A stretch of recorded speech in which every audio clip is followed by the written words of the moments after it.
ত্রয়োদশ জাতীয় সংসদ নির্বাচনের তফসিল ঘোষণা হলো আজকে 2026 সালে ত্রয়োদশ জাতীয় সংসদ নির্বাচনের তারিখ যেটি ঘোষণা করা হলো 12ই ফেব্রুয়ারি।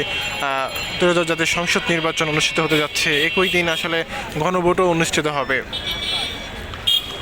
আজকে এই 11ই ডিসেম্বর বৃহস্পতিবার সন্ধ্যা 6টায় নির্বাচন কমিশন জাতির উদ্দেশ্যে ভাষণে নির্বাচনের তারিখ ঘোষণা করেন। তার আগেই হচ্ছে ইলেকশন সচিব তিনি জানাচ্ছিলেন আসলে নির্বাচনের তফসিল ঘোষণার পরে সারা দেশে সকল প্রার্থীদের পোস্টার সরিয়ে ফেলতে হবে, না হলে বিধি অনুযায়ী ব্যবস্থা।